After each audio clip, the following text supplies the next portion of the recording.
जय श्री कृष्णा। राधे राधे। आज मैं आप लोगों को बताऊंगी कि मोक्षदा अभी जो हमारी एकादशी आने वाली है 25 दिसंबर को, इसको हम किस नाम से बुलाते हैं और इसकी पूजन विधि, कथा और सामग्री क्या है। तो ये जो एकादशी पड़ रही है हमारी 25 दिसंबर 2020 को, इसका नाम है मोक्षदा एकादशी। हिंदू धर्म में एकादशी का जो व्रत है महत्वपूर्ण स्थान रखता है। प्रत्येक वर्ष जो है 24 एकादशियाँ होती हैं। जब अधिक मास या मलमास आता है तब इनकी संख्या जो है बढ़कर 26 हो जाती है।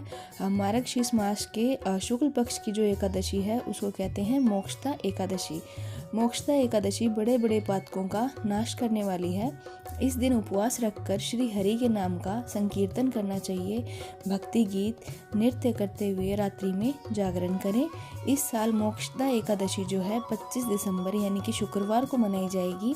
आपको बता दें कि मोक्षदा एकादशी साल 2020 की अंतिम एकादशी होगी।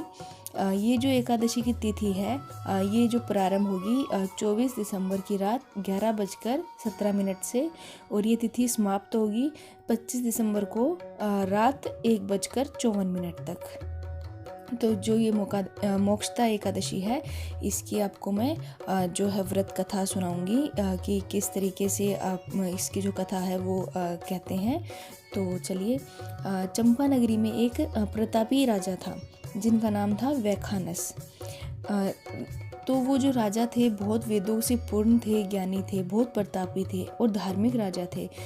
इसी कारण प्रजा में खुशहाली थी। कई प्रखंड ब्राह्मण उनके राज्य में निवास करते थे। एक दिन राजा ने एक सपना देखा जिसमें उनके पिता नरक की यातनाएं झेलते दिखाई दिए। ऐसा सपना देखकर राजा बेचैन हो उठे। सुबह होते ही उन्होंने सपने की बात अपनी पत्नी को बताई। राजा ने यह भी कहा, इस दुख के कारण मेरा चित्त कहीं नहीं लग रहा क्योंकि वे इस धरती पर संपूर्ण ऐशो आराम से हैं और उनके पिता कष्ट में हैं। पत्नी ने कहा कि महाराज आपको आश्रम में जाना चाहिए। राजा आश्रम गए। वहाँ कई सिद्ध गुरु थे, सभी अपनी तपस्या में लीन थे। महाराज पर्वत मुनि के पास गए, उन्हें प्रणाम किया और समीप बैठ गए। पर्वत मुनि ने मुस्कुराकर आने का कारण पूछा।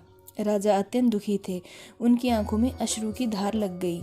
तब पर्वत मुनि ने अपनी दिव्य दृष्टि से संपूर्ण सत्य देखा और राजा के सर पर हाथ रखा और यह भी कहा, तुम एक पुण्य आत्मा हो जो अपने पिता के दुख से इतने दुखी हो।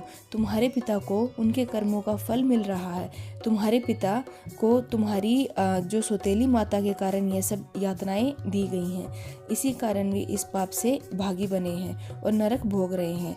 राजा ने पर्वत मुनि से इस दुविधा के हल पूछा, पर मुनि ने उन्हें मोक्षदा एकादशी का व्रत पालन करने एवं इसका फल अपने पिता को देने के लिए कहा। राजा ने विधि पूर्वक अपने कुटुंब के साथ व्रत का पालन किया और अपने पिता को इस व्रत का फल दिया। पिता के नाम पर जो है इस व्रत का फल उन्होंने छोड़ दिया, जिस कारण उनके पिता के कष्ट दूर हो गए और उन्होंने अपने पुत्र को आशीर्वाद दिया। इस प्रकार इस व्रत के पालन से पितरों का जो है कष्ट निवारण होता है और एकादशी का जो है हमारे हिंदू समाज में बहुत ही ज़्यादा महत्व है। तो एकादशी का जो व्रत है बहुत ही पुण्य और फलदायक है। तो इस व्रत को हमें ज़रूर करना चाहिए।